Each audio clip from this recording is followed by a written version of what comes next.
Consumer की लुट गई जिंदगी भर की कमाई। बैंक से कोर्ट तक का चक्कर लगा रहा senior citizen. Totally illegal form से ये पैसा ट्रांसफर किया। जल्द आ रहा बैंक का एक और चेहरा। देखिए सिर्फ लेमन न्यूज पर।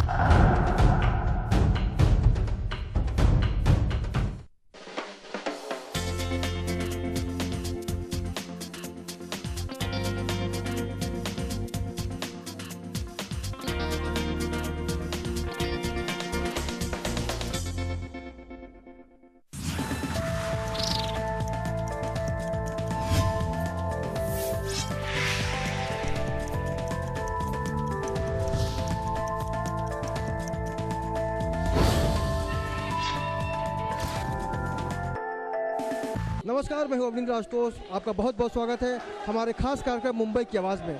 आज हम बात करेंगे बोरीवली स्टेशन पर हुए जनता दरबार में कि जनता दरबार से आम आदमी को कितना फ़ायदा होता है और रेलवे कितना ध्यान देती है। अभी हम इसी बारे में चर्चा करेंगे। मुंबई में काफ़ी सारे स्टेशन पे लोग हैं हमारे साथ। आज पर हम ये बताइए, जो जनता दरबार कर रहे हैं कांग्रेस के सांसद संजय निरुपम जी, इससे कितना फ़ायदा होता है?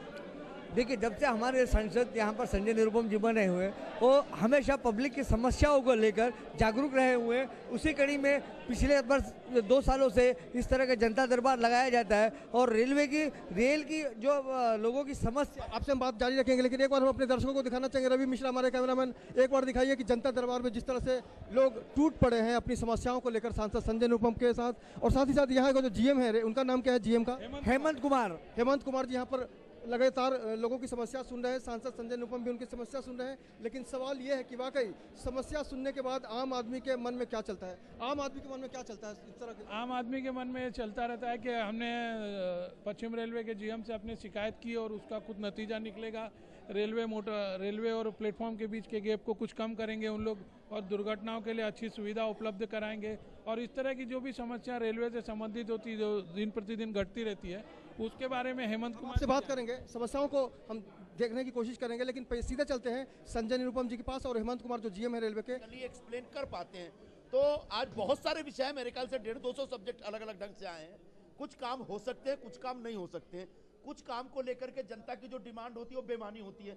कुछ काम को लेकर जनता की डिमांड बहुत सही है। तो जो वाजिब मुझे लगा, मैंने रिक्वेस्ट किया कि जल्दी से जल्दी कर दीजिए। कहीं पे गटर बनाना, कहीं पे फ्लाईओवर बनाना, कहीं पे झोपड़े का विषय, फिर रेलवे की जो नई ट्रेनें शुरू करना, कहाँ पे रोकना, कहाँ नहीं रोकना, ये सारे विषय निकल के आए। तो मेरे ख्याल से आम रेल यात्रियों से जुड़े जो सब्जेक्ट है उस पर यहाँ पे चर्चा हुई है।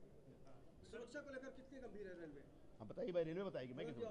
सुरक्षा को लेकर हम लोग हमेशा से गंभीर रहे और गंभीर रहेंगे। किस चीज़ के बारे में? बहुत सी चीज़ें हैं। सुरक्षा की किस विषय के बारे में आप बात करना चाहेंगे? आम आदमी को क्या कहना चाहेंगे? अगर बहुत सारी पब्लिक खड़ी है बाहर, उसको क्या जवाब देंगे? नहीं, हम लोग सुरक्षा के लिए हमेशा से तत्पर रहे हैं और तत्पर रहेंगे। इसमें कोई कोताही की बात नहीं है।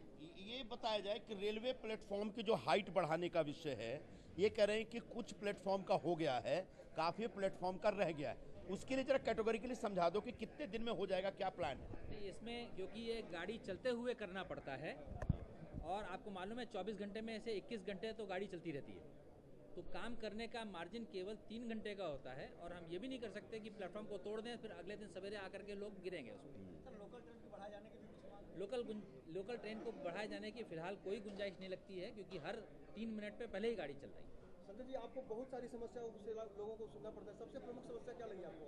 सबसे प्रमुख समस्या तो मुझे सिक्योरिटी दिख रही है। जितने प्लेटफॉर्म हैं वो जिसको कहते हैं कम्यूटर फ्रेंडली, यानी यात्रियों के लिए आसान और सहज हो, ऐसा बनना चाहिए। ये पिछले बार भी ये विषय निकल के आया था कि प्लेटफॉर्म की हाइट कम है, ट्रेन की हाइट ज़्यादा है, जिसकी वजह कभी भी दुर्घटना हो सकती है। दुर्घटनाएं हो रही हैं, तो मैंने निवेदन किया, बोला जल्दी से जल्दी करके देंगे। उसके बाद घाटकोपर में जो घटना घटी कि प्लेटफॉर्म पर ही गड्ढा है, और उसके बाद रेलवे अधिकारी कह रहे हैं कि आपने दौड़ा क्यों? तो दौड़कर ही बच्चे लोग ट्रेन पकड़ते हैं, बड़े बड़े बुजुर्ग भी दौड़ के ट्रेन पकड़ते, क्योंकि आधे मिनट 1 मिनट तो रुकती है ट्रेन। तो ऐसे में जितने प्लेटफॉर्म हैं ढंग से हो, लोग दौड़े भी तो गिरे पड़े नहीं, गिरे भी तो इतना बड़ा हादसा ना हो। हाँ, मेरे ख्याल से बार बार मुझे कहा गया कि सारे मुंबई के सारे लोकल प्लेटफॉर्म पे लेडीज टॉयलेट हैं। आज निकल के आ रहा है कि बहुत सारे लोकल प्लेटफॉर्म अभी ऐसे हैं जहाँ लेडीज टॉयलेट नहीं है। ये 2 साल पहले हमने विषय रखा था। आज जैसे दहीसर का एक विषय निकल के, लेडीज टॉयलेट तो है लेकिन बंद पड़ा है। तो टॉयलेट हो चालू हो, मेंटेन हो, इस प्रकार का इंतजाम। एक जगह आया कि जो महिलाओं के लिए टॉयलेट है वहां पर वो जाते हैं तो 2 रुपए की जगह 4 रुपए मांगा जाता है, वो इलीगल है। जिसको पे एंड यूज करके एक टॉयलेट बनाया गया वहां पर तो 2 रुपए दे दीजिए, कोई दिक्कत नहीं है, लेकिन 2 की जगह 4 ले रहे हैं, ये विषय आज आया है, इस विषय के ऊपर कार्रवाई करनी चाहिए। संजय जी, ब्लाइंड लोग बहुत परेशान हैं।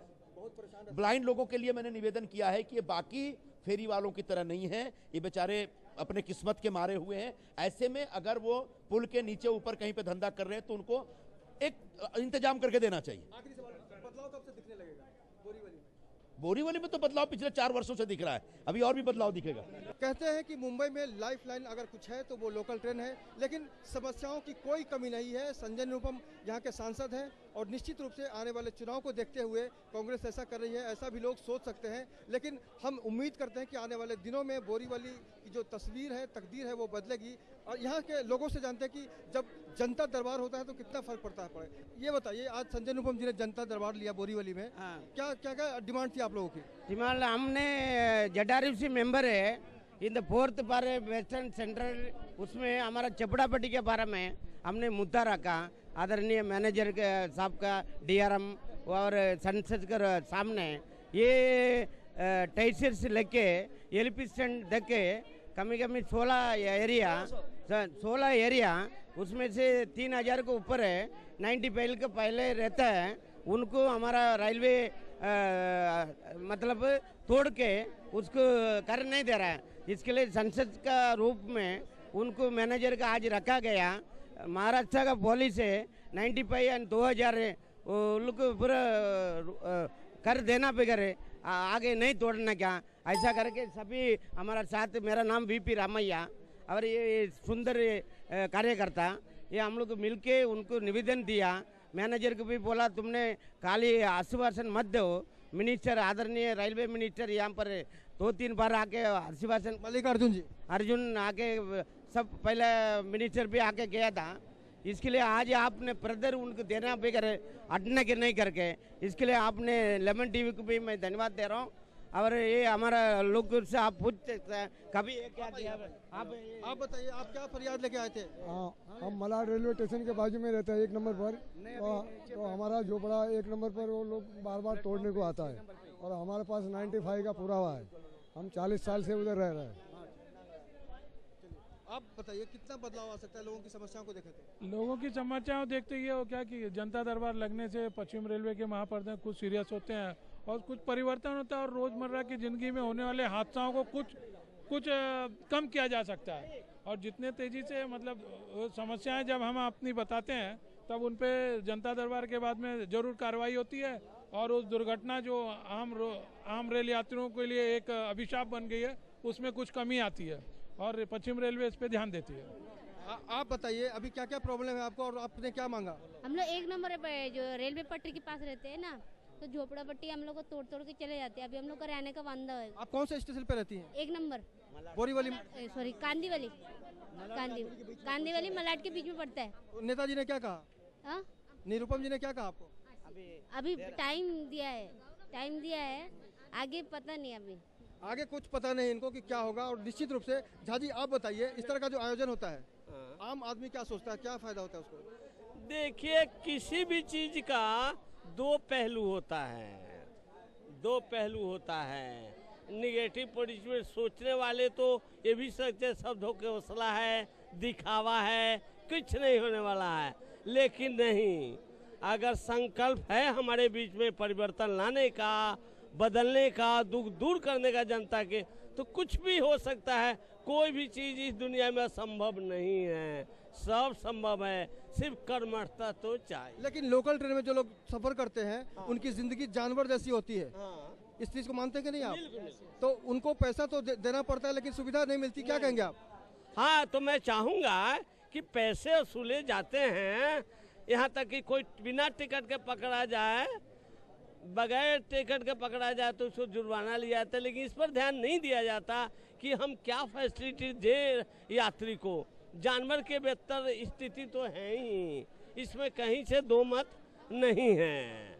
तो विशेष मैं क्या कहूँ, और हमें भी अपने को जागरूक रखना है। बगैर जागरूक रखे यूनिटी में ही ताकत है। रेलवे एक ऐसा साधन है जिसमें आम आदमी का बहुत बड़ा जो भूमिका होती है उसमें सफ़र करने के दौरान। और अक्सर कहा जाता है कि सरकारी संपत्ति आम आदमी की संपत्ति है, तो उसको देख रेख भी आम आदमी के ऊपर जिम्मेदारी बनती है। लेकिन मुंबई में बहुत तरह के हादसे होते रहते हैं, सुरक्षा को लेकर और महंगाई को लेकर हमेशा सवाल उठते हैं कि साल दर साल जो भाड़ा है वो बढ़ता जाता है, लेकिन सुविधाओं के बारे में क्या कहेंगे आप? सुविधा में तो अभी उनको दिन प्रतिदिन अच्छा कर रहे हैं और थोड़ा करना भी चाहिए और भी, तो आम आदमी के लिए क्या थोड़ा सुविधा हो जाए। आप क्या कहेंगे सुरक्षा के देखते हुए? सुरक्षा यहाँ पे आबादी जितना है उस हिसाब से बहुत पैसेंजर को भी देखना है और सुरक्षा तो अपने ऊपर भी है। आप रेलवे क्रॉस कीजिए या लटकी है, उसके अंदर पब्लिक का भी थोड़ा ध्यान रखना है। पब्लिक को भी थोड़ा बहुत ध्यान रखना चाहिए। बहुत सारे लोग हैं अपनी समस्याओं के साथ यहाँ पर आए हैं। आप बताइए, आपका नाम बताइए और कहाँ से आए हैं? मैं नंदलाल यादव बोल रहा हूँ, दादर से, चेतन हनुमान नगर दादर से बोल रहा हूँ। सब यहाँ से समस्याएं हमारे यहाँ ऐसी हैं कि आज तक हमारे इधर 5 रेल मंत्री हुए, पांचों ने सिर्फ आश्वासन दिया, चाहे वो ममता बनर्जी हो, चाहे लालू प्रसाद थे, चाहे पवन कुमार बंसल साहब थे, हमारे जितने भी खासदार हैं, मैं भूल नहीं चाहता निरुपम को छोड़ करके, निरुपम साहब को छोड़ के। समस्या है हमारे वेस्टर्न रेलवे झोपड़पट्टी की, जो एलपी स्टेशन से दहीसर तक है, जितने भी खासदार तक हुए अभी तक कोई आश्वासन सिर्फ देता है, काम कुछ नहीं करता है। एक सिवा संजय निरुपम के अलावा और श्री गायकवाड़ साहब के अलावा जो कुछ इन्होंने झोपड़पट्टी के लिए किया तो सिर्फ इन्होंने ही किया। हमारे रेल मंत्री पवन कुमार बंसल साहब थे, उन्होंने भी सुखी आवास योजना मंजूरी करके दिए। ममता बनर्जी थे, उन्होंने भी मंजूरी करके दिए। लालू प्रसाद थे, उन्होंने भी 50-50 का मंजूरी किए। यहाँ तक कि अशोक चौहान साहब थे, उन्होंने 50% की मंजूरी दिया। विलासराव देशमुख साहब ने भी मंजूरी दिया, उसका हमारे पास सेंशन कॉपी भी है। तो भी इतने दिन हुए, आज 10 साल हो गए लगातार हमारे झोपड़ों का पुनर्वसन नहीं किया जा रहा है, सिर्फ आश्वासन पे आश्वासन दिया जा रहा है। आज यहाँ पे प्लेटफॉर्म बनाया जा रहा है, आप देखे होंगे वेस्टर्न रेलवे दादर में तिलक ब्रिज से जब भी निकलते हैं माटुंगा तक फ्लाईओवर का काम है। समस्या का समाधान कैसे हो ये बताइए? समस्या का समाधान ये है कि एमएमआरडी वाले कहते हैं जब तक हमको ऑर्डर कॉपी नहीं मिलती तब तक हम आपका पुनर्वसन नहीं कर सकते। इतने लोग होते हैं, खासदार होते हुए हमारे ऑर्डर कॉपी आज तक नहीं दे रहे हैं, हमारे झोपड़ों को बार बार तोड़ा जा रहा है। इसलिए मैं मीडिया से अनुरोध करता हूँ कि जितना जल्दी से हो सकता है रेल मंत्री तक यहाँ पर दे कि सुखी आवास योजना में जो वेस्टर्न रेलवे के झोपड़े हैं उनका पुनर्वसन किया जाए। आप कहाँ से आई हैं? हम मलाड से आए, 1 नंबर से। अपना नाम बताइए। शांतु है हमारा। शांतु। आपकी क्या समस्या है? हमारा ये भी झुपड़ा तोड़ता है, रेलवे में लेके आता है, बुलडर लेके आता है, बच्चा लोग सब बाहर पड़ेला है, सब तोड़ फोड़ के लेके जाता है, वासन सब भर के लेके जा, खाली कपड़े से खड़ा है हम लोग, तो हमारी सहायता करो। अनुपम साहब है, वो हमारा सहायता के लिए। अनुपम नहीं, निरुपम। आप भाई साहब आपसे जानना चाहेंगे, सुनिए, आप कहाँ से आए हैं? कमलारामन नगर माटुंगा से हम लोग आए हैं। 7 साल हम लोग का झोपड़ा तोड़े है। सब लोग खाली आश्वासन देते हैं लेकिन घर नहीं देते हैं। हमारे इधर बिल्डिंग का काम चल रहा है, रेलवे बोलते हैं आज देगा कल देगा, महीने 2 महीने में तोड़ता है। मेहरबानी करके जल्दी से जल्दी पुनर्वसन करो, कहाँ भी देगा तो हम लोग जाने को तैयार है। आप नाम बताइए अपना। कांताबाई नामदेव कामड़े।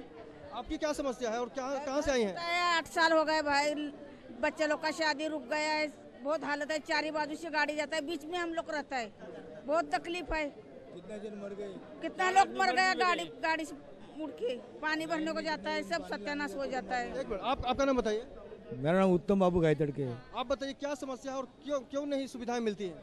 हम लोगों को सुविधाएं नहीं मिल रही, दे ही नहीं रही रूम, तो क्या करेगा हम उधर ही पड़े। हम हमारे इधर कितने जन मर गए, लाइन क्रॉस करके पानी लाने के लिए जाना पड़ता है, तो भी वैसा ही हम लोग को मरने, कितना जन मर गए वो पता नहीं हम लोग को, तो हमारे इधर के। और हम लोग के लिए बहुत सुविधा कोई करने नहीं रेले, इसलिए कोई आता भी नहीं है। मुंबई में बहुत ही आम समस्या है कि ऐसे बहुत सारे गरीब लोग हैं जिनको रेलवे लाइन के आसपास ज़िंदगी गुजारनी पड़ती है, लेकिन जब एक्सीडेंट होता है, जो खतरा होता है, उस पर लगातार किसी की नज़र नहीं जाती, क्योंकि बातें बहुत होती है लेकिन आम आदमी की जो सुरक्षा है वो लगातार खतरे में है। ऐसा आप क्या बोलिए, आप कहाँ से आए हैं? सर, इंदिरा नगर से आए।